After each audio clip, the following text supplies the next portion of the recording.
Smart housewife হতে হলে সকাল থেকে রাত পর্যন্ত সংসারের দায়িত্ব পালনের সঙ্গে সঙ্গে নিজেরও একটু যত্ন নেওয়া দরকার। নমস্কার বন্ধুরা, রিমি লাইফস্টাইল চ্যানেলের আর একটি ডেলি ব্লগে সকলকে জানাই অনেক অনেক ভালোবাসা ও অভিনন্দন। আশা করি দূরে কাছে যে যেখান থেকে ভিডিওটা দেখছো সকলে ভালো আছো, আর তোমাদের ভালোবাসায় আমিও খুব ভালো আছি। প্রতিদিনের মতন আজকেও আবার একটি ডেলি ব্লগ নিয়ে চলে এসেছি তোমাদের কাছে। আশা করি ব্লগটি তোমাদের ভালো লাগবে। শুরু করলাম আজকের ভিডিওটা এখান থেকেই। অনেক দিন ধরে একটানা বৃষ্টি হচ্ছে, তার জন্য আমসত্ত্বগুলো ঠিকঠাক করে শুকো দেওয়া হয়নি। যার দরুন আমসত্ত্বর গায়ে কেমন একটু যেন ফুল ফুল উঠে গেছে। তাই আজকে যেই রোদ উঠেছে, ওঠা মাত্রই সকাল সকাল চলে গেছি এই আমসত্ত্বগুলো শুকো দিতে। আসলে আমসত্ত্ব শুকো দেওয়ার আগে কিন্তু ছাদ ভর্তি জামা কাপড় কেচে নিয়েছি। তোমরা ছাদ দেখলেই বুঝতে পারছো, দেখো কত জামা কাপড় হয়েছে। তার জন্য তাড়াতাড়ি করে আগে জামা কাপড়টা কেচে আমসত্ত্বটাকে শুকো দিয়ে দিয়েছি। আর এইদিকে কয়েকটা কাঠ এরকম বৃষ্টিতে ভিজে কেমন একটু হয়ে গেছে, তার জন্য ওগুলোকে ভালো করে কেটে আজকে একটু শুকা দিয়ে রাখবো। আর কাল থেকে জ্বালানিতে ব্যবহার করতে পারবো বলে কাঠগুলো কাটতে শুরু করে দিয়েছি। আর কাঠ কাটা মোটামুটি যদি কমপ্লিট হয়ে যায়, এরপরে একেবারে নিচে যাব। আজকে টিউশনিটা ছুটি রয়েছে বলে তার জন্য সকালের অনেক কাজই তাড়াতাড়ি করে করতে পেরেছি। আসলে রোদ্দুরটা চলে আসার আগে কাজগুলো করে নিতে পারলে না অনেকটা ভালো হয়, কারণ এই রোদ্দুরে যতই বৃষ্টি হোক না কেন গরম কিন্তু একদমই কমেনি। তার জন্য একটু রোদ্দুরটাকে বাঁচার থেকেই আমি সকাল সকাল এই কাজগুলো, ছাদের কাজগুলো মিটিয়ে নিচ্ছি। ওদিকে জামা কাপড় অনেক সকালে কেচেছি, অর্থাৎ বলতে পারো ঘুম থেকে উঠেই ঘরটাকে পরিষ্কার করে রেখেই চলে গেছি জামা কাপড় কাচতে। আর এতটা ভোরেই কেচেছি যে ভিডিও করার সময় হয়নি, ব্যস্তই কাচা হয়েছে। তাই যাই হোক, জামা কাপড়গুলোকে মেলা হয়ে গেছে আর এই বাকি কাজগুলো এখন তাড়াতাড়ি করে ফেলছি। এদিকে মেয়ের আবার স্কুল আছে, নিচে গিয়ে রান্না করতে হবে। মেয়ে স্কুল যাবে, তার স্কুল যাওয়ার আগে যাতে ও খেয়ে যেতে পারে, তার জন্য একটু তাড়াতাড়ি কাজগুলো করা। তাই সমস্ত কাঠ আমি কাটতে পারিনি, কিছু কাঠ রয়ে গেছে। বলেছি পরে একটা সময় এসে কেটে দেবো ওখানে, কারণ ওদিকে মেয়ে স্কুল যাবে তো আমি খুবই ব্যস্ত আছি।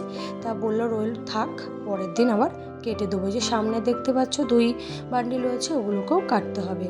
তাই যাই হোক, ওগুলো রেখে এসেছি। শ্বশুরমশাই বলেছেন বাকি যেটুকুনি আছে আমি করে নেবো, ওখানে তুমি চলে যাও। এই যে এদিকে এসে ফটাফট রান্না করেছি, ডিম আর আলু দিয়ে রান্না করেছি। আর ওইদিকে হচ্ছে বেগুন ভেজেছি, আর এই যে ভাত প্রায় কমপ্লিট। মেয়ে খেয়ে স্কুলেও চলে গেছে। মেয়ে স্কুলে যাওয়া মুহূর্তই ছাদে গিয়ে দেখি এই দেখো পুরো জামা কাপড়ে ভরা ছাদ। তাই চলে গেছি দেখতে যে কি শুকিয়েছে। রোদ্দুরটার তাপটা কিন্তু ভালোই আছে, জামা কাপড় প্রায় অনেকটাই শুকিয়ে গেছে। তাই জামা কাপড়গুলো এবার তুলে নিতে চলে এসেছি। আর অনেকটা ভোরে কেচেছি তো তার জন্য শুকিয়ে গেছে, অনেকটাই শুকিয়ে গেছে। আর এই চাদরগুলো পাতলা হয়, তার জন্য তাড়াতাড়ি শুকায়। হয়তো ছাদে রোদের আলোটা একটু কম হলো, তাপটা কিন্তু মোটামুটি ভালোই আছে। তার জন্য জামা কাপড়গুলো মোটামুটি সবই শুকিয়েছে। আর মোটা কয়েকটা জিনিস সেগুলো আর শুকায়নি।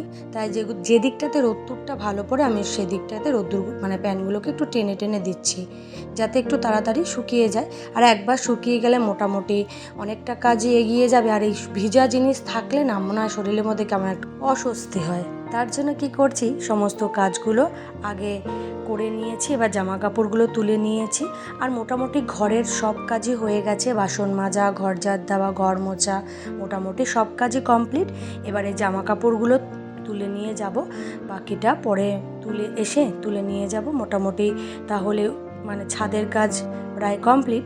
এবার ওই যে আগের দিন পর্দাটাকে খুলেছিলাম না বন্ধুরা, তোমরা নিশ্চয়ই দেখেছো। তা ওই পর্দাটাকে খুলেছি, এবার একটু ধুয়ে নিয়ে এসেছি বলে একবারেই মিলে দিচ্ছি। নাহলে করবো করে না হয়তো থাকলে পর্দা টানানোই হলো না। একটার পর একটার কাজ তো লেগেই থাকে। আর রোদ্দুর উঠলে কি হয় বন্ধুরা, বাইরের কাজগুলো মোটামুটি একটু বেশি থাকে। তার জন্য কি ঘরের কাজগুলো একটু কম হয়ে যায়। সব কাজ তো সমানভাবে করে ওঠা হয় না, কারণ ব্যস্ততা জীবন। তা ওই ব্যস্ততার মধ্যে কিন্তু কোনো কাজ করতে বা কোনো দায়িত্ব পালন করতে কিন্তু আমি একদমই ভুলি না। সমস্ত দায়িত্ব সঠিকভাবেই পালন পালন করি, যাতে বাড়ির কেউ আমাকে এটুকুনি বলতে না পারে তুমি এই কাজটা করোনি কেন। মানে কৈফিয়ত আমি কারো কাছে দিতে চাই না, আর আমার যেন অজুহাত বা ছুতোও কাউকে দিতে না হয়।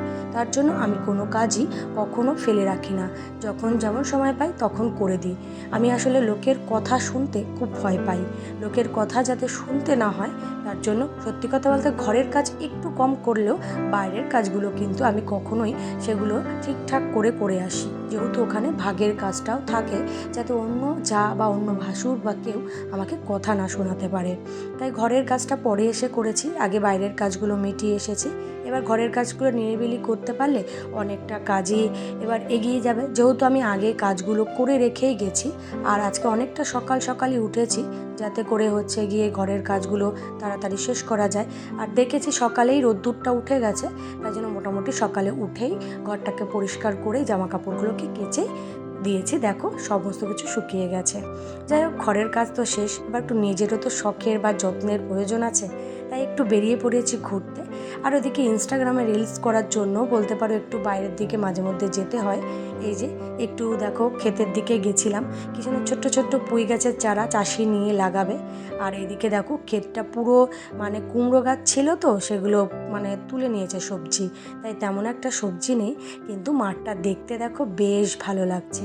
আর বিশেষ করে দেখো এই গাছের ফাঁকা দিয়ে যেন সূর্যের আলোটা দেখতে অসাধারণ লাগছে। হয়তো ক্যামেরায় তেমন একটা দেখাচ্ছে না, কিন্তু এই ন্যাচারাল সৌন্দর্য কিন্তু আমরা নিজেরা চোখে দেখি, তো আমাদের খুব ভালো লাগে। এই দেখো এই যে চাষি চলে যাচ্ছেন মানে এটা লাগাতে, বিকাল পড়েছে বলে এখন এইগুলো লাগিয়ে নেবে। মোটামুটি হচ্ছে গিয়ে তাহলে গাছগুলো ভালো হবে। তাই কাদার মধ্যে দেখো চাষিরা কত কষ্ট করে মানে ফসল ফলায়, তাই না? যাই হোক, এই যে উনি চলে গেল, আর আমরাও আস্তে আস্তে সন্ধ্যা হয়ে দেখে বাড়ির দিকে চলে আসছি। যাই হোক বন্ধুরা, তোমাদের ভিডিওটা ভালো লাগলে অবশ্যই লাইক কমেন্ট করতে একদমই কেউ বলো না। আর আজকের মতন ভিডিওটা এই পর্যন্ত, আবার দেখা হবে নতুন ভিডিওতে। টাটা।